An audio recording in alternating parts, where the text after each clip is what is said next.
Sir, ഈ മണിക്കൂറുകളിൽ ഇപ്പോൾ നമ്മൾ കേട്ടുകൊണ്ടിരിക്കുന്ന ഒരു വാർത്ത, കോൺഗ്രസ് എന്ന പാർട്ടി നമ്മുടെ ഇന്ത്യ മഹാരാജ്യത്തിൻ്റെ ഈ പറയുന്ന പ്രതിപക്ഷത്തിരിക്കുന്ന ഒരു വലിയ പാർട്ടിയുടെ കേരളത്തിലെ യുവജനങ്ങളുടെ നേതാവായിരുന്നു എന്ന് പറയണമെങ്കിൽ ഇപ്പോഴും അദ്ദേഹത്തിൻ്റെ കൂട്ടത്തെ ആൾക്കൂട്ടമുണ്ട്. അപ്പോൾ ഈ രാഹുൽ മാങ്കൂട്ടം എന്ന് പറയുന്ന അദ്ദേഹം ഇപ്പോഴും MLA ആണ്. ഈ MLAയുടെ അറസ്റ്റ് കോൺഗ്രസിനെ പ്രതിരോധത്തിൽ ആക്കാൻ സാധ്യതയുണ്ടോ ഈ വരുന്ന നിയമസഭാ തെരഞ്ഞെടുപ്പിൽ എന്ന് വെച്ചാൽ, ഈ ചോദിക്കുന്നതിൻ്റെ ചോദ്യം എന്ന് പറയുന്നത് മറ്റൊന്നും കൊണ്ടല്ല. അദ്ദേഹത്തിന് പിന്നെ DCC പ്രസിഡന്റ്, അവിടുത്തെ തങ്കപ്പൻ എന്ന് പറയുന്ന പാലക്കാട്ടത്തെ DCC പ്രസിഡന്റ് പറയുന്നത്, ഡൈവേഴ്സ് ചെയ്തു കഴിഞ്ഞാൽ പിന്നെ ആ വ്യക്തിയുമായി ആർക്കും ഒരു ബന്ധവും ഉണ്ടാവില്ല എന്നൊരു വർത്തമാനം പറഞ്ഞായിരുന്നു സാർ. അപ്പോൾ നമ്മുടെ ചോദ്യം എന്ന് പറയുന്നത്, സാർ, കേവലം ഇങ്ങനെ ഒരു വാക്കൊക്കെ പറഞ്ഞാലും ഈ മാങ്കൂട്ടത്തിന്റെ അറസ്റ്റ് കോൺഗ്രസിന് മേലൊരു കളങ്കം തന്നെയല്ലേ? കോൺഗ്രസ് അങ്ങനെ ചിന്തിക്കുന്നില്ല. കോൺഗ്രസ് അതൊരു അഭിമാനമായിട്ടാണ് കരുതുന്നത്. കാരണം കോൺഗ്രസിന്റെ ആദ്യകാലം മുതൽ ഇങ്ങോട്ടുള്ള ചരിത്രത്തിൽ പണ്ഡിറ്റ് ജവഹർലാൽ നെഹ്റു മുതൽ എടുത്തു നോക്കിയാൽ ഈ പറഞ്ഞ ആരോപണങ്ങൾ അന്നുമുണ്ട്, ഇന്നുമുണ്ട്. കോൺഗ്രസിനെ അത് തരിമ്പും ബാധിക്കാൻ പോകുന്നില്ല. കാരണം അത് കോൺഗ്രസ് സംസ്കാരത്തിന്റെ ഒരു ഭാഗമാണ്. അതുകൊണ്ട് കോൺഗ്രസ്സുകാരോ പൊതുജനങ്ങളോ കോൺഗ്രസ് പ്രവർത്തകരോ കോൺഗ്രസ് പാർട്ടിക്ക് വോട്ട് ചെയ്യാൻ ഇരിക്കുന്നവരോ ഇതൊരു മോശം പരിപാടിയാണ്, അല്ലെങ്കിൽ ഇത് സദാചാര വിരുദ്ധമാണ്, അധാർമികമാണ് എന്ന് ചിന്തിക്കുന്നില്ല. ഇത് കോൺഗ്രസ്സുകാർക്ക് ചേർന്ന ഒരു പരിപാടിയാണ് എന്ന നിലയിൽ അവരതിനെ കണക്കിലെടുക്കുന്നത് കൊണ്ട് കോൺഗ്രസിനെ അത് കാര്യമായി ബാധിക്കില്ല. ഇനി പൊതുസമൂഹത്തിൽ കോൺഗ്രസിന് വോട്ട് ചെയ്യാനായിട്ട് ആഗ്രഹിക്കുന്ന ആൾക്കാരുണ്ടെങ്കിൽ അവരെ സംബന്ധിച്ച് ഇതൊരു ശരിയല്ലാത്ത നടപടി ആയതുകൊണ്ട് കോൺഗ്രസിനും അതുപോലെ തന്നെ രാഹുൽ മാങ്കൂട്ടം ചേക്കാം എന്ന് മാത്രമേ എനിക്ക് തോന്നൂ.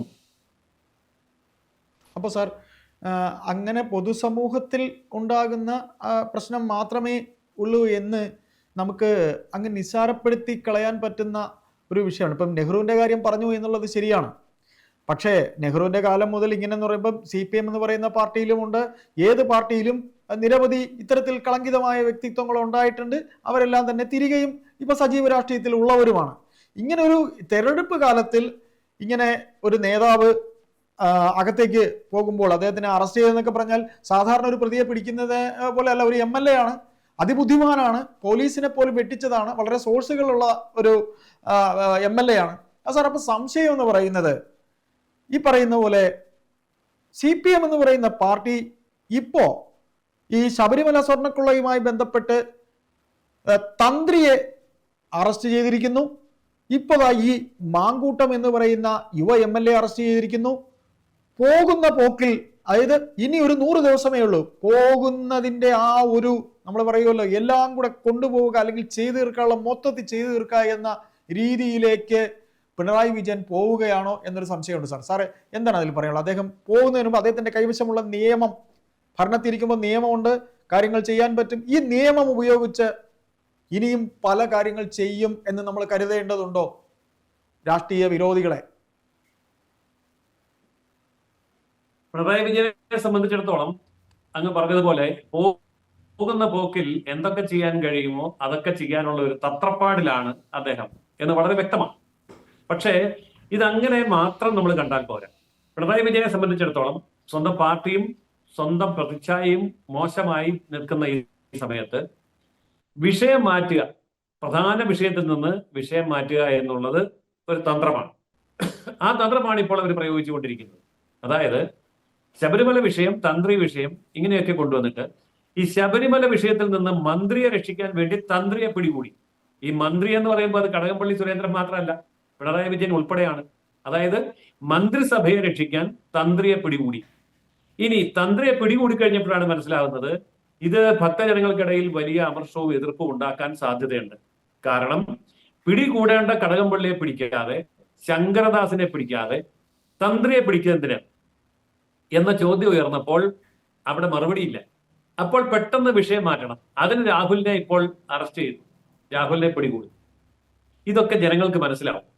എന്തൊക്കെ നാടകം നടത്തിയാലും ഇനി കടകംപള്ളിയെ അറസ്റ്റ് ചെയ്താൽ പോലും രക്ഷപ്പെടാൻ സാധ്യമല്ലാത്ത വിധത്തിൽ പിണറായി മന്ത്രിസഭയുടെ പേര് കളങ്കപ്പെട്ടു കഴിഞ്ഞു, പിണറായി വിജയന്റെ പേരും കളങ്കപ്പെട്ടു കഴിഞ്ഞു. അതുകൊണ്ട് അദ്ദേഹം ഇപ്പോൾ അവസാനത്തെ ചക്രശ്വാസം വലിക്കുന്നു എന്നുള്ളത് പോലെ കാണിക്കുന്ന ചില വിക്രിയകൾ മാത്രമാണ് ഈ അറസ്റ്റുകളും ഈ നാടകങ്ങളും. അല്ലാതെ കോൺഗ്രസിനോടോ രാഹുൽ മാങ്കൂട്ടത്തിനോടോ അദ്ദേഹത്തിന് യാതൊരു വിരോധവും ഇല്ല. അവരൊക്കെ ഒരു മുന്നണിയിലെ ഘടകകക്ഷികളാണ്, വളരെ വേണ്ടപ്പെട്ട നേതാക്കളാണ്, സഹപ്രവർത്തകരാണ്. അപ്പോൾ അതാണ് ഇതിലിപ്പോ അദ്ദേഹം ചെയ്തുകൊണ്ടിരിക്കുന്നത്. അപ്പോൾ സാർ ഇങ്ങനെ ഈ പറയുന്ന രീതിയിൽ ഇപ്പൊ കോൺഗ്രസ് പാർട്ടി ഇപ്പൊ സാറ് പറഞ്ഞ പോലെ അവര് പിന്നെ കേന്ദ്രത്തിൽ, അതായത് ഡൽഹിയിൽ പിന്നെ അവര് പിന്നെ പ്രതിപക്ഷത്തിരിക്കുന്നവരാണ്, അതുപോലെ ഒരു MLA ആണ്. അപ്പോൾ സാറ് പറയുന്നത് ഇത് ശരിക്കും ഒരു നാടകം തന്നെയാണ് അല്ലെ, ഒരു നാടകമാണ്. ഒരു നമ്മളെ ഈ വിഷയം ഡൈവേർട്ട് ചെയ്യാൻ ഇന്നലെ വരെ എന്താ സാർ വിഷയം ഡൈവേർട്ട് ചെയ്യാനുള്ള ഒരു നാടകം മാത്രമാണിത്. വിഷയം ഡൈവേർട്ട് ചെയ്യാനുള്ള ഒരു നാടകം മാത്രമാണ് ഇത്. ഇന്നലെ വരെ ശബരിമല വിഷയത്തിൽ നേട്ടമുണ്ടാക്കാമെന്ന് കരുതി, പക്ഷേ തന്ത്രി അറസ്റ്റ് ചെയ്തതോടുകൂടി അത് തിരിച്ചടിച്ചു. അങ്ങനെയുള്ള ആ തിരിച്ചടിയിൽ നിന്ന് പുറത്തു കടക്കണമെങ്കിൽ വിഷയം മാറ്റണം. അതിന് എന്നോ അറസ്റ്റ് ചെയ്യാമായിരുന്നു, എത്രയോ മുമ്പേ അറസ്റ്റ് ചെയ്യാമായിരുന്ന രാഹുൽ മാങ്കൂട്ടത്തിനെ ഇപ്പോൾ അറസ്റ്റ് ചെയ്ത് വിഷയം വഴി മാറ്റി വിടാൻ വേണ്ടി ശ്രമിക്കുന്നു. അത്രമാത്രമേ ഉള്ളൂ. ഇത് ഒരു ഒത്തുകളിയുമാണ്. അതായത് LDF-ഉം UDF-ഉം തമ്മിലുള്ള ഒരു ഒത്തുകളിയാണ്. അപ്പോൾ ആ ഒത്തുകളി എന്നൊക്കെ ജനങ്ങൾക്ക് മനസ്സിലാവും. അതുകൊണ്ട് പിണറായി വിജയന്റെ ഈ ഒരു പ്രവൃത്തി വൃഥാവ്യായാമം തന്നെയാണ്. അതുകൊണ്ട് അദ്ദേഹത്തിന് യാതൊരു നേട്ടവും കിട്ടാൻ പോകുന്നില്ല. അപ്പോൾ സാർ ഒരു സംശയം, ഒരു ഇതുമായി ബന്ധപ്പെട്ട് തന്നെ, ശബരിമല വിഷയവുമായി ബന്ധപ്പെട്ട് തന്നെ ഉണ്ടാകുന്ന ഒരു സംശയമാണ് സാർ. ഇന്നലെ സാറ് പാർട്ടിയുടെ വക്താവാണ് ആയതുകൊണ്ട് തന്നെയാണ്, BJP എന്ന് പറയുന്ന പാർട്ടിയുടെ വക്താവ് കൂടി ആയതുകൊണ്ട് ചോദിക്കുകയാണ് സാർ. ഇന്നലെ ഈ പറയുന്ന രീതിയിൽ തന്ത്രി തെറ്റുകാരനാണോ, അല്ലെങ്കിൽ അതിൻ്റെ വിചാരണ കോടതിയിലെങ്ങും എത്താതിരിക്കുന്ന ഈ ഒരു അവസരത്തിലും നിങ്ങളുടെ ഒരു പ്രമുഖ യുവ നേതാവ് സന്ദീപ് വചസ്പതി, അദ്ദേഹം പഴയ ഒരു ചാനൽ പത്രപ്രവർത്തകൻ കൂടിയാണ്, അദ്ദേഹം ഉൾപ്പെട്ട ഒരു കൂട്ടര് ഇന്നലെ ഈ പറയുന്ന രീതിയിൽ ഈ തന്ത്രിയുടെ വീട്ടിലേക്ക് പോയിരുന്നു. സാർ, എനിക്ക് ഉണ്ടാകുന്ന ഒരു ചെറിയ ചോദ്യം, ഇപ്പോൾ ചെറിയ ചോദ്യമല്ല, ആ ചോദ്യം സാധാരണ ഉണ്ടായി പോകുന്നതാണ്. ഇപ്പോൾ ഈ പറയുന്ന കേസിൽ അകത്ത് കിടക്കുന്ന പത്മകുമാർ എന്ന് പറയുന്ന CPM എന്ന് പറയുന്ന പാർട്ടിയുടെ പത്തനംതിട്ട ജില്ലയിൽ ഒരു വലിയ നേതാവ്, അദ്ദേഹത്തിന്റെ വീട്ടിലേക്കോ അല്ലെങ്കിൽ വാസു എന്ന് പറയുന്ന ജയിലിൽ കിടക്കുന്ന മറ്റൊരു നേതാവിന്റെ വീട്ടിലേക്കോ ഇവിടുന്ന് ഈ പാർട്ടിയുമായി ബന്ധപ്പെട്ട ആരെങ്കിലും പോവുകയോ മറ്റോ ഉണ്ടായാൽ അത് ഈ രാഷ്ട്രീയപരമായി രണ്ട് ധ്രുവങ്ങളിൽ നിൽക്കുന്ന BJP-യുടെ തലമുതിർന്ന നേതാക്കളൊക്കെ ഏത് തരത്തിൽ വ്യാഖ്യാനിക്കുമായിരുന്നു. ഇവിടുത്തെ മാധ്യമങ്ങളൊന്നും തന്നെ അതിനെക്കുറിച്ചൊരു വ്യാഖ്യാനവും കണ്ടില്ല. സാർ, ആ സംഭവിച്ച കാര്യം ശരിയോ തെറ്റോ? താങ്കളൊരു വക്താവാണ്, അതുകൊണ്ട് തന്നെയാണ് ചോദിക്കുന്നത്. എന്താണ് സാർ ആ പോയത്? ഒരു പ്രതിയാണ്, അദ്ദേഹത്തിന്റെ വീട്ടിലേക്ക് എത്ര തന്നെ അടുപ്പമുണ്ടോ എന്ന് പറഞ്ഞാലും ആ പോയത് നിങ്ങളുടെ പാർട്ടിയിൽ ചർച്ച ചെയ്യുമോ? നിങ്ങളുടെ പാർട്ടിയുടെ സംഘടനയ്ക്കുള്ളിൽ അത് തെറ്റായി പോയെന്നോ അല്ലെങ്കിൽ പോയത് ശരിയെന്നോ ഒരു ചർച്ച ഉണ്ടാകാൻ സാധ്യതയുണ്ടോ? യാതൊരു സാധ്യതയുമില്ല, അതിന്റെ ആവശ്യവുമില്ല. പാർട്ടിയെ സംബന്ധിച്ച് വ്യക്തമായ കാഴ്ചപ്പാട് ഇക്കാര്യത്തിലുണ്ട്. തന്ത്രിയെ സംബന്ധിച്ച് എന്തെങ്കിലും പ്രശ്നം ഉണ്ടായിരുന്നുവെങ്കിൽ, ഈ പറഞ്ഞ ഇപ്പോൾ ചുമത്തിയിരിക്കുന്ന വകുപ്പുകളൊക്കെ പ്രസക്തമായിരുന്നുവെങ്കിൽ തന്ത്രിയെ വേണമായിരുന്നു ആദ്യം അറസ്റ്റ് ചെയ്യാൻ. എന്തുകൊണ്ട് അറസ്റ്റ് ചെയ്തില്ല? അപ്പോൾ ഈ നിയമമൊന്നും അറിയാൻ വയ്യാത്തവരല്ലല്ലോ അന്നത്തെ നിയമ ഉപദേഷ്ടാക്കളും അതുപോലെ തന്നെ മന്ത്രിസഭയിലുള്ളവരും അന്വേഷണ ഉദ്യോഗസ്ഥന്മാരും. എല്ലാവർക്കും എല്ലാ നിയമവും അന്നും അറിയും, ഇന്നും അറിയും. എന്നാൽ പിന്നെ എന്തുകൊണ്ട് ഈ അറസ്റ്റ് പരമ്പര തന്ത്രിയിൽ നിന്ന് തുടങ്ങിയില്ല? അപ്പോൾ തന്ത്രിയെ സംബന്ധിച്ചിടത്തോളം ഇപ്പോൾ ഒരു മറ മാത്രമാണ്. തന്ത്രിയെ അറസ്റ്റ് ചെയ്തു, അതായത് ഞങ്ങളല്ല തെറ്റുകാർ, തന്ത്രിയാണ് തെറ്റുകാരൻ എന്ന് വരുത്തി തീർക്കാനുള്ള ഒരു തന്ത്രപരമായ തരംതാണ രാഷ്ട്രീയ അടവ് നയം മാത്രമാണിത് എന്നുള്ളത് വ്യക്തമാണ്. അക്കാര്യത്തിൽ BJP-ക്ക് ആശങ്കപ്പെടേണ്ട യാതൊരു കാര്യവുമില്ല. ആ വ്യക്തത ഉള്ളത് കൊണ്ടാണ് ആ നടപടി BJP സ്വീകരിച്ചത്. അത് ഏതെങ്കിലും ഒരു നേതാവ് ചെയ്തു എന്നുള്ളതല്ല, അത് BJP-ക്ക് വ്യക്തമായ കാഴ്ചപ്പാട് തന്നെ ഉണ്ട്. സാർ, എനിക്കൊന്ന് അതിലൊരു ചെറിയ എതിർപ്പ് പ്രകടിപ്പിക്കാനുണ്ട്. അതായത് സാർ, തന്ത്രി എന്ന് പറയുമ്പോൾ പെട്ടെന്ന് ഒരാളെ അറസ്റ്റ് ചെയ്യുന്ന പോലെ അറസ്റ്റ് ചെയ്യാൻ കഴിയില്ലല്ലോ സാർ. ഇപ്പോൾ SIT എന്ന് പറയുന്ന ഒരു അന്വേഷണ സംഘം, ഇപ്പോൾ ഞാനും ഒരു പിന്നെ ഹിന്ദു മതത്തിൽ വളരെ ദൈവവിശ്വാസമുള്ള ഒരു വ്യക്തി തന്നെയാണ്. ശബരിമല അയ്യപ്പൻ സാധാരണക്കാരനായ ഒരു കൂട്ടം ഭക്തരുടെ ഇടയിൽ നിൽക്കുന്ന ഒരു ഭക്തൻ തന്നെയാണ് ഞാനും. അപ്പോൾ ഈ പറയുന്ന പൂജാരി എന്ന് പറയുന്ന ഈ തന്ത്രി എന്ന് പറയുന്ന ഒരു വ്യക്തിയെ പെട്ടെന്ന് അങ്ങനെ പറയുന്ന അന്വേഷണ സംഘത്തിനെ അറസ്റ്റ് ചെയ്താൽ ഇതിനേക്കാളും വലിയൊരു ഭവിഷ്യത്ത് ഉണ്ടാവില്ലേ ആയിരുന്നോ എന്നൊരു മറുചോദ്യം കൂടെ ചോദിച്ചു പോവുകയാണ്. തീർച്ചയായിട്ടും അങ്ങനെ ഒരു ചോദ്യം ചോദിക്കാം. എന്നാൽ അതിന്റെ കാരണം പ്രതിരോധിക്കാൻ കഴിയാത്ത വിധം മാർക്സിസ്റ്റ് പാർട്ടി വെട്ടിലായിപ്പോയി.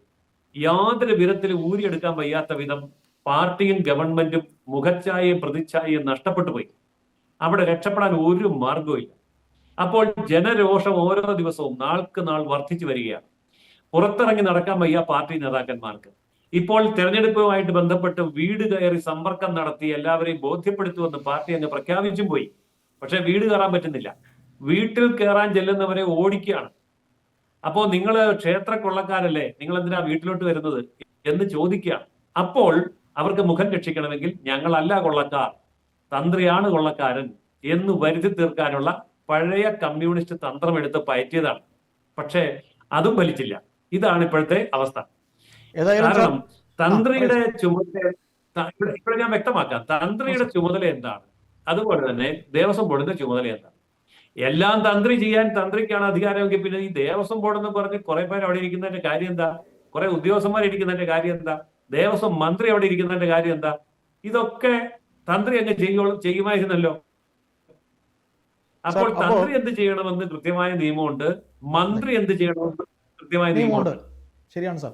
സാർ അപ്പോഴേ ഒന്നുകൂടെ സാറ് ഇതിൽ പറഞ്ഞു പോകണം. നമ്മൾ ഇത്രയും ഈ വിഷയം സംസാരിച്ചു വന്നത് കൊണ്ട് ചോദിച്ചു പോകുന്നതാണ്. സാർ, ഇപ്പോ ഈ പറയുന്ന തന്ത്രിയെ ഇവർ അറസ്റ്റ് ചെയ്തു. അന്നത്തെ മന്ത്രിയായിരുന്ന കടകംപള്ളി സുരേന്ദ്രനെ ഒരു പ്രാവശ്യം ചോദ്യം ചെയ്തു, അദ്ദേഹത്തിനെ വിട്ടയച്ചു. സാർ, ഈ പറയുന്ന ശങ്കരദാസ് എന്ന് പറയുന്ന ഇതിലെ പ്രതിയായിരിക്കുന്ന, അതായത് ബോർഡ് അംഗമായിരുന്ന ശങ്കർദാസിന്റെ അസുഖം എന്താണ്, അദ്ദേഹം വളരെ സീരിയസ് കണ്ടീഷനിലാണ് എന്നൊക്കെയുള്ള പറച്ചിൽ നിൽക്കുന്നു. ഭരണത്തിലിരിക്കുന്ന പാർട്ടിയുടെ ഘടകകക്ഷിയായ CPIയുടെ ഈ ശങ്കരദാസ് പഴയ ഒരു RSP കാരനാണ്. സാർ, ഈ ശങ്കരദാസിനെ എന്തുകൊണ്ടൊന്ന് ചോദ്യം ചെയ്യാൻ പോലും തയ്യാറാകുന്നില്ല എന്നൊരു മറു ചോദ്യം ഈ പറയുന്ന കോൺഗ്രസ് പാർട്ടിയിൽ നിന്ന് ഒരു ചോദ്യം ഉണ്ടാകുന്നില്ല, അല്ലെങ്കിൽ മറ്റു നേതാക്കൾ ചോദിക്കുന്നതിൽ ഒരു ഒരു ഒരു ഒരു ഒരു കടുപ്പം പോരാ എന്നൊരു തോന്നൽ. സാർ, ഈ ശങ്കരദാസിനെ മനഃപൂർവ്വം ചോദ്യം ചെയ്യാത്തതായിട്ട് കോടതിക്കും കൂടെ തോന്നേണ്ടതല്ലേ? കോടതി തോന്നിയിട്ടുണ്ട്, കോടതി ചോദിച്ചിട്ടുണ്ട്. സാർ, ഈ ശങ്കരദാസിനെ മാറ്റി നിർത്തുന്നതിനെ കുറിച്ച് കൂടെ എന്താണ് അതിന്റെ കാരണം? ശങ്കരദാസിനെ വല്ലാതെ ഭയപ്പെടുന്നോ? ഈ അന്വേഷണവുമായി ബന്ധപ്പെട്ട് ചില വ്യക്തമായ തെളിവുകൾ ശങ്കരദാസ് നൽകി തന്നേക്കും അല്ലെങ്കിൽ പുറത്തുവിട്ടേക്കും എന്ന ഭയം ഈ SIT അന്വേഷണ സംഘത്തിനെ സ്വാധീനിക്കുന്നവർ പറഞ്ഞിട്ടുണ്ടോ എന്നൊരു സംശയം കൂടെ ഉണ്ട്. അതുകൂടെ ഒന്ന് വ്യക്തമാക്കാം സാർ. എന്തുകൊണ്ട് ശങ്കർദാസ്, അദ്ദേഹത്തിന്റെ അവസ്ഥ എന്താ? അദ്ദേഹം ICUലാണെന്ന് പറയുന്നു, ഒരു പുകമറയാണ്. അദ്ദേഹത്തിന്റെ മകൻ ഒരു വലിയ പോലീസ് ഓഫീസറാണ്. ഇവിടെ കൊച്ചിയിലെ കമ്മീഷണറായിട്ട് അദ്ദേഹത്തിന് ഇപ്പൊ സ്ഥാനമാനം കിട്ടിയിരിക്കുന്നു. സാർ, അതുകൂടെ ഒന്ന് വ്യക്തമാക്കാമോ സാർ? അതുകൂടെ പറഞ്ഞുകൊണ്ട് നമുക്ക് സംസാരം അവസാനിപ്പിക്കാം. ശങ്കർദാസിനെ അറസ്റ്റ് ചെയ്യാൻ ഭയപ്പെടുന്നത് ശങ്കർദാസിന്റെ മകൻ ശബരിമല ഉൾപ്പെടുന്ന പ്രദേശത്തിന്റെ അധികാരം ഉണ്ടായിരുന്ന പോലീസ് ഓഫീസറാണ്. അദ്ദേഹത്തിന്റെ കയ്യിൽ വ്യക്തമായ തെളിവുകൾ ഉണ്ടാകാൻ സാധ്യതയുണ്ട്. ഈ തെളിവുകൾ പുറത്തുവിട്ടാൽ, ശങ്കർദാസ് പുറത്തുവിട്ടാൽ അകത്തു പോകുന്നത് കടകംപള്ളി മാത്രമായിരിക്കില്ല, പിണറായി വിജയൻ കൂടിയായിരിക്കും. അത്ര ശക്തമായ തെളിവുകൾ കൈവശമുള്ള ഒരു വ്യക്തിയെ അറസ്റ്റ് ചെയ്താൽ മന്ത്രിയും മന്ത്രിസഭയും മുഖ്യമന്ത്രിയും അപ്പാടെ ഒലിച്ചു പോകുമെന്നുള്ള ഭയം പിണറായി വിജയൻ ഉള്ളിടത്തോളം കാലം ശങ്കർദാസിനെ തൊടാൻ സാധ്യമല്ല. ഇതാണ് ഇപ്പോൾ പിണറായി വിജയൻ അകപ്പെട്ടിരിക്കുന്ന വലിയ ഒരു ചുഴി. പുറത്തു വരാൻ പറ്റില്ല. അതുകൊണ്ട് ശങ്കർദാസിനെ തൊടില്ല. അപ്പോൾ ശങ്കർദാസിനെ സംരക്ഷിക്കുക എന്ന് പറഞ്ഞാൽ പിണറായി വിജയനെ സംരക്ഷിക്കുക, കടകംപള്ളിയെ സംരക്ഷിക്കുക, മന്ത്രിസഭയെ സംരക്ഷിക്കുക എന്നുള്ളതാണ്. അതാണ് ഇതിന്റെ ശങ്കർദാസിനെ തൊടാൻ പേടിക്കുന്നതിന്റെ കാരണം. സാർ, ഒരു ചെറിയൊരു കാര്യം കൂടി ചോദിച്ചോട്ടെ. അതായത് ഈ പറയുന്ന 2019 മുതൽ 2025 വരെയുള്ള ഭരണസമിതി, ദേവസ്വം ബോർഡ് അംഗങ്ങൾ ഒരേ ഡിസൈനിൽ തയ്യാറാക്കിയ ഒരു തട്ടിപ്പാണ് ഈ നടന്നിരിക്കുന്നത്. സാർ, ആ കാലയളവിൽ നമ്മുടെ ഈ പറയുന്ന പോലീസ് ഓഫീസറുമായിട്ടുള്ള അമിതാഭ് കാന്ത്, മനോജ് എബ്രഹാം, ഇപ്പോഴത്തെ സർക്കാരിന്റെ ഏറ്റവും വേണ്ടപ്പെട്ടായിട്ടുള്ള MR അജിത് കുമാർ, ഇങ്ങനെ 3 പോലീസ് ഓഫീസേഴ്സ് അവിടുത്തെ ചുമതലയുമായി പോലീസിന്റെ അവിടുത്തെ ശബരിമലയിലെ എല്ലാ തരത്തിലുള്ള പോലീസ് ചുമതലകളിൽ അവരെ ഏൽപ്പിച്ചിരിക്കുന്ന ചുമതലകൾ വളരെ വലിയ ചുമതലകളായിരുന്നു. ഇവർക്കൊക്കെ തന്നെ ഇത് അറിയാൻ, ഈ കാര്യങ്ങൾ അറിയാതെ പോയി എന്ന് പറയുമ്പോൾ അവരെ ആരെയും തന്നെ ഇതുവരെ ചിത്രത്തിൽ ആരും തന്നെ പറഞ്ഞും കേട്ടില്ല. അമിതാഭ് കാന്ത് റിട്ടയർ ആയി പോയൊരു പോലീസ് ഓഫീസറാണ്. മനോജ് എബ്രഹാം ഇപ്പോഴും ഉണ്ട്, പോലീസിലെ തലപ്പത്ത് തന്നെ ഒരു ഉയർന്ന ഉദ്യോഗസ്ഥനാണ്. ഇപ്പോൾ CPM എന്ന് പറയുന്ന പാർട്ടിയുടെ ഈ സർക്കാരിന്റെ ഏറ്റവും വേണ്ടപ്പെട്ട അജിത് കുമാറും അവിടെ ശബരിമലയിലെ ചുമതലകൾ വഹിച്ചിരുന്ന പോലീസ് ഉദ്യോഗസ്ഥരാണ്. സാർ ഇതും കൂടെ ഒന്ന് പറയണേ സാർ, എന്തുകൊണ്ട് ഇവരാരെയും തന്നെ ചിത്രത്തിൽ വന്നിട്ടില്ല? ഈ 3 പേരെയും കുറിച്ച് ചിത്രത്തിൽ ഈ അന്വേഷണ സംഘം ഇതുവരെ അതൊന്നും അറിയാത്തത് കൊണ്ടാണോ? എന്താണ് സാർ അതുകൂടെ ഒന്ന് പറയണ്ടേ? നിങ്ങൾ പറയുന്ന പോലെ സാറൊക്കെ ഒരു നിരീക്ഷകനാണ്, സാറിന് എന്ത് തോന്നുന്നു? ഇതിൽ പോലീസ് ഉദ്യോഗസ്ഥന്മാരുടെ പങ്ക് മാത്രമല്ല അന്വേഷിക്കപ്പെടേണ്ടത്. LDFന്റെയും UDFന്റെയും കാലഘട്ടത്തിൽ മന്ത്രിമാരായിട്ടിരുന്ന ദേവസ്വം മന്ത്രിമാരെ സംബന്ധിച്ചും അതേപോലെ തന്നെ UDFന്റെ ഭാഗത്ത് നിന്ന് ദേവസ്വം ബോർഡ് മെമ്പർമാരായിട്ടിരുന്നവരെ സംബന്ധിച്ചും UDF അധികാരത്തിലിരുന്നപ്പോൾ ദേവസ്വം ബോർഡിന്റെ തന്ത്രപ്രധാനമായ സ്ഥാനങ്ങളിൽ ഉദ്യോഗസ്ഥരായിട്ടിരുന്നവരെയും ഇതിൽ ഉൾപ്പെടുത്തേണ്ടതാണ്. SIT എന്തുകൊണ്ട് അവരെയൊക്കെ തൊടാൻ മടിക്കുന്നു? അതാണ് UDF LDF ഒത്തുകളി. അതായത് ശബരിമല വിഷയത്തിൽ UDF സമരം ശക്തമാക്കി അവര് LDFനെതിരെ ആഞ്ഞടിക്കാതിരിക്കാൻ വേണ്ടി UDFന്റെ കാലത്തെ മന്ത്രിമാരെയും Devaswom board chairman, Devaswom board president, Devaswom board മെമ്പർമാർ, അംഗങ്ങളെ ഇവരെ ഒന്നും തൊടാതെ വളരെ വിദഗ്ധമായിട്ട് ഇത് കൊണ്ടുപോവുകയാണ്. എന്ന് പറഞ്ഞാൽ UDFനെയും LDFനെയും പരസ്പരം അങ്ങോട്ടും ഇങ്ങോട്ടും സംരക്ഷിച്ചു കൊള്ളാമെന്നുള്ള പരമ്പരാഗതമായ ഒരു എഗ്രിമെന്റ് ഇവരുടെ ഇടയിൽ ഉണ്ടല്ലോ. കേരളത്തിന്റെ ചരിത്രത്തിൽ LDFും UDFും മാറി മാറി അധികാരത്തിൽ വരുമ്പോൾ അവരൊക്കെ കാണിച്ച അഴിമതികൾ പരസ്പരം അന്വേഷിക്കാതിരിക്കാനും അന്വേഷിക്കാൻ മുതിർന്നാൽ റിപ്പോർട്ട് പുറത്തു വരാതിരിക്കാനും റിപ്പോർട്ട് വന്നാൽ നടപടി എടുക്കാതിരിക്കാനുമുള്ള ഒരു പരസ്പര ധാരണ LDFും UDFും തമ്മിലുണ്ട്. കാരണം അവർ ഒരേ മുന്നണിയിലെ ഘടകകക്ഷികളാണ്. അതുകൊണ്ട് തന്നെ UDF മന്ത്രിമാരെ കുറിച്ചും UDFിൽ നിന്ന് മന്ത്രിമാരായിരുന്ന ദേവസ്വം മന്ത്രിമാരായിരുന്നവരെ കുറിച്ചും UDFിൽ നിന്ന് ദേവസ്വം ബോർഡ് മെമ്പർമാരായിരുന്നവരെ കുറിച്ചും അന്വേഷണം വേണ്ടത് തന്നെയാണ്. അതാണ് BJP ആവശ്യപ്പെടുന്നത്. പക്ഷെ അതിവർ ചെയ്യില്ല. കാരണം ഇവര് പോലീസ് ഓഫീസേഴ്സിന്റെ കാര്യം പറഞ്ഞില്ലേ, അതുകൂടെ ഒന്ന് പറയോ? അപ്പൊ സാറ് ഒരു മിനിറ്റ് സാർ ഈ പറഞ്ഞതിൽ 2004 മുതൽ KC വേണുഗോപാലിന്റെ കാലം മുതൽ ആണ് ഈ പോറ്റി, ഈ ഉണ്ണികൃഷ്ണൻ എന്ന് പറയുന്ന പോറ്റി അവിടെ കീഴ്ശാന്തിയായി വന്നതെന്ന് കൂടെ ഉണ്ട്. സാർ പറഞ്ഞപ്പോഴാണ് ഞാൻ ഓർത്തുപോയത്. ഏതായാലും സാർ ഈ പോലീസ് ഓഫീസേഴ്സിന്റെ കാര്യം കൂടെ പറഞ്ഞുകൊണ്ട് നമുക്കിത് എന്താണ് സാർ ഇത് ശരിക്കും അതും ഈ അന്വേഷണ സംഘം നോക്കിയില്ല, അത് പറയോ സാർ? ഒന്ന് പറഞ്ഞ് അവസാനിപ്പിക്കാം. അതായത് KP ശങ്കരദാസിനെ കുറിച്ച് പറയുമ്പോൾ താങ്കൾ ഈ ചോദിച്ച ചോദ്യത്തിന്റെ മറുപടി അതിലുണ്ട്.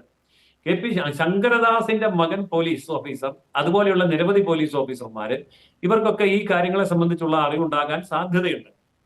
അപ്പോൾ അവരെയൊക്കെ ഇതുമായിട്ട് ബന്ധപ്പെടുത്തിയാൽ അവരിൽ പലരും റിട്ടയർ ചെയ്തവരൊക്കെ ആണെങ്കിൽ അവർ ഈ തെളിവ് പുറത്തേക്ക് വിട്ടുവന്നിരിക്കട്ടെ.